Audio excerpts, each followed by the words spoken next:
19 साल की मासूम मनीषा जो नर्स बनना चाहती थी, गांव को पढ़ाना चाहती थी, हुआ क्या?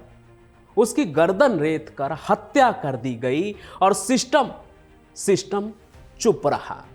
जब वो गायब हुई तो उसके पिता मदद मांगने गए, लेकिन पुलिस ने क्या बोला? पुलिस ने कहा कि वो कहीं भाग गई होगी, 2-3 दिन इंतजार कर लो।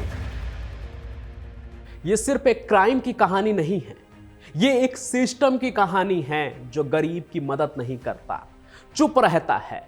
लेकिन जब मार्केट बंद होने लगे, धरना प्रदर्शन होने लगा, तो एक नाम सामने आया। वो नाम जिसने ना केवल प्रशासन और पुलिस को डरा दिया, बल्कि लोगों को भी चौंका दिया। नाम लॉरेंस बिश्नोई का। लेकिन लॉरेंस की एंट्री की कहानी तक पहुंचने के लिए हमें पहले मनीषा के दर्द को समझना होगा। हरियाणा का एक छोटा सा गांव ढानी लक्ष्मण, और वहां की रहने वाली 19 साल की मनीषा, सीधी सादी लड़की जिसके पास फीस देने के भी पैसे नहीं थे, लेकिन सपने बड़े थे। वो एक प्ले स्कूल में पढ़ाती थी और आगे की पढ़ाई करके नर्सिंग के क्षेत्र में करियर बनाना चाहती थी। लेकिन 11 अगस्त 2025 का वो दिन उसकी जिंदगी का आखिरी दिन बन गया, और उसकी मौत ने एक ऐसी कहानी लिख दी जिसने पूरे सिस्टम को हिलाकर रख दिया। 11 अगस्त की सुबह सब कुछ नॉर्मल था। मनीषा अपने घर से निकली, उसने अपने पिताजी को बताया कि वो स्कूल जा रही है, और उसके बाद वो पास के नर्सिंग कॉलेज में एडमिशन के बारे में पता करने भी जाएगी। सुबह से जब शाम हो गई और मनीषा घर नहीं लौटी, तो परिवार को चिंता होने लगी। जाहिर सी बात है ना, घर की बेटी, घर की बहन अगर घर नहीं लौटेगी शाम होने के बाद भी, तो चिंता तो होगी। इसलिए उन्होंने उसे कई बार फोन किया, लेकिन उसका फोन बंद था। रात होते होते उनकी बेचैनी और बढ़ गई। उन्होंने सोचा कि शायद किसी सहेली के घर पर तो नहीं रुक गई। लेकिन जब रात बहुत गहरी हो गई और कोई खबर नहीं आई, तो मनीषा के पिता संजय परेशान होकर लोहारू थाने पहुंचे। संजय ने पुलिस को अपनी बेटी के लापता होने की शिकायत दी, लेकिन पुलिस ने उनकी बात को सीरियसली ही नहीं लिया। उल्टे थाने में बैठे पुलिस वालों ने बड़े हल्के अंदाज में कुछ ऐसा कह दिया जिसे सुनकर आपको लगेगा कि कैसी है प्रशासन, कैसे है पुलिस वाले। वो कहते हैं, अरे साहब, आपकी बेटी भाग गई होगी या घूमने गई होगी, 2-4 दिन रुक जाओ, खुद ही लौट आएगी। ये थी प्रशासन की पहली गलती। ये बात सुनकर संजय का दिल टूट गया। 24 घंटे बीत गए, लेकिन पुलिस ने कोई ठोस कार्रवाई नहीं की। संजय बार बार थाने के चक्कर लगाते रहे, लेकिन हर बार उन्हें टाल दिया गया। जैसे तैसे पुलिस पर दबाव पड़ा तो 24 घंटे बाद उनकी शिकायत पर केस दर्ज किया गया, लेकिन तब तक बहुत देर हो चुकी थी। अब तक तो पुलिस की दूसरी गलती भी हो चुकी थी। इधर मनीषा के परिवार वालों की चिंता बढ़ती जा रही थी, क्योंकि मामला था हरियाणा का। और 2 दिन बाद 13 अगस्त को गांव सिंघानी के पास एक बाजरे के खेत में कुछ ग्रामीणों को एक लाश मिली। लाश की हालत इतनी खराब थी कि उसे पहचानना मुश्किल हो रहा था। गांव वालों ने पुलिस को खबर दी। जब पुलिस मौके पर पहुंची तो उन्होंने परिवार को बुलाया। संजय ने जब अपनी बेटी के कपड़े देखे तो उसके पैरों तले जमीन खिसक गई। वो इसकी बेटी मनीषा ही थी, जिसके लाश को पुलिस वालों ने पोस्टमार्टम के लिए भेज दिया। फिर जब पोस्टमार्टम रिपोर्ट आई तो उसने सबको हिला दिया।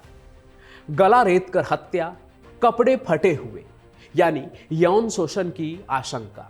लेकिन पुलिस ने इसे छिपाने की कोशिश की, यहां तक कि आत्महत्या बताने तक की कोशिश की गई। लाश की हालत देखकर ही कोई भी बता सकता था कि ये आत्महत्या का मामला हो ही नहीं सकता था। इस पर पुलिस का ऐसा रुख, ये सब कुछ देखकर सुनकर लोगों का गुस्सा फटा। किसान संगठन, छात्र संगठन, महिला संगठन सब सड़क पर थे।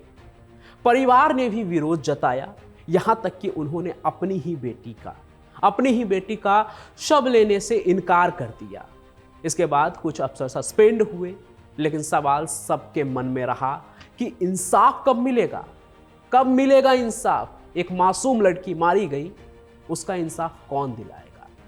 यहीं आकर कहानी में एक खतरनाक मोड़ आता है। और यही होता है पंजाब या हरियाणा ही नहीं बल्कि पूरे देश के सबसे चर्चित गैंगस्टर लॉरेंस बिश्नोई की एंट्री।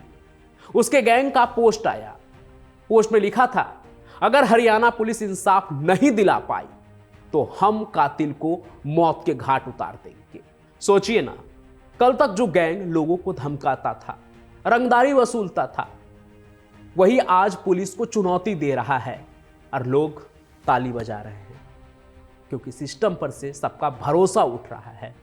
लोग सोच रहे हैं कि अगर पुलिस नाकाम है तो गैंग ही सही। हालांकि मैं बता रहा हूं कि यह ट्रेंड बहुत खतरनाक है सिस्टम के लिए। आज लॉरेंस बिश्नोई पुलिस को चुनौती दे रहा है। कल गोल्डी बरार धार्मिक मामले में बयान दे रहा था। हिमांशु भाव यूट्यूबर्स को धमकाता है, उसे समझाता है कि क्या करना चाहिए क्या नहीं। यानी अपराधी जनता का मसीहा बनने की कोशिश कर रहे हैं।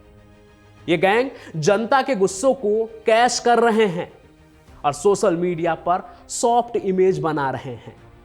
हालांकि लॉरेंस बिश्नोई की पोस्ट के बाद पुलिस पर दबाव और बढ़ गया। इससे अलग सरकार ने भी लोगों का आक्रोश देखते हुए मर्डर के मामले को गंभीरता से लिया और मनीषा के परिवार की मांग पर सीबीआई जांच की सिफारिश भी कर दी। मनीषा का शव दिल्ली के एम्स में तीसरी बार पोस्टमार्टम के लिए भेज दिया गया और उसके बाद ही परिवार ने उसका अंतिम संस्कार किया। लेकिन असली सवाल अभी भी वही है, क्या मनीषा को सच में इंसाफ मिलेगा या ये भी बाकी मामलों की तरह फाइलों में दब जाएगी? मनीषा सिर्फ एक नाम नहीं, ये उन हजारों बहनों बेटियों की कहानी है जो सिस्टम की लापरवाही का शिकार हो रही हैं। अब अगर पुलिस और सरकार इस मोड़ पर भी अपनी जिम्मेदारी नहीं निभाई तो ये गैंग और अपराधी हीरो बनते रहेंगे। वैसे आपको क्या लगता है, क्या लॉरेंस बिश्नोई का दखल सही है?